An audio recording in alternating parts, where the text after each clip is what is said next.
Influencers, you might call them, are lining up behind the people who want your vote to be the next mayor of Atlanta. Shirley Franklin, a former two-term mayor, likes Andre Dickens. She discussed with our Morse Diggs exactly why. Morse is live outside an early voting site in Northeast Atlanta. With that and Morse, Ms. Franklin calls Dickens the candidate for the future.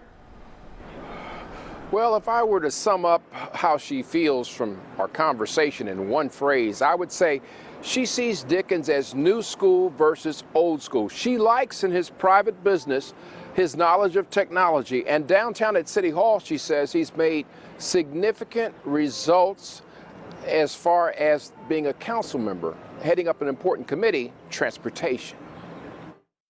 I like Andre because he's authentic. He's not a bully. He is humble. Is that a low bar or perhaps a high bar? As a former two-term mayor of Atlanta looks at the 2021 mayor's race, where voting has already started. I have followed Andre Dickens' career since really he was in high school. And that's 30 years Shirley Franklin has gotten to know Councilman Andre Dickens. He chairs the Transportation Committee, which handles everything from the airport to transportation overall. Outside of City Hall, Dickens is a businessman. He has an eye toward the future, and he understands technology. He has worked really hard with TechBridge to develop a program that's innovative, that helps underemployed and unemployed people gain tech skills that will allow them to go on into a field that is growing.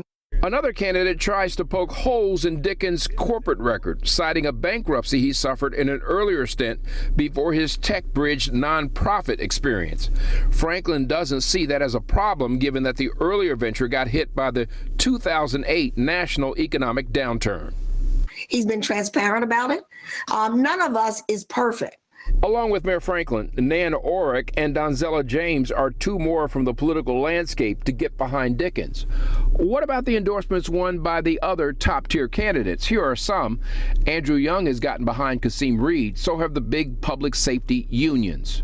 Felicia Moore, the current council president, enjoys the backing of the PACE union, led by Gina Pagnotta Murphy, as well as a national organization called Emily's List. Candidate Sharon Gay received an early endorsement from Cedric Alexander, a former DeKalb County public safety director. And Councilman Antonio Brown has attracted a young crop of voters. So here's the question. In 2021, do political endorsements really matter?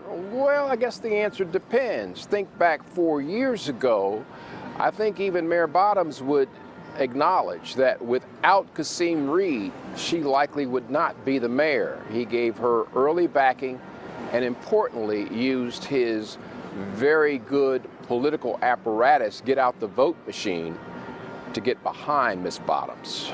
Reporting live from Northeast Atlanta, I'm Morse Diggs, Fox 5 News. All right, we'll see how it all fares on Election Day. Thank you, Morse.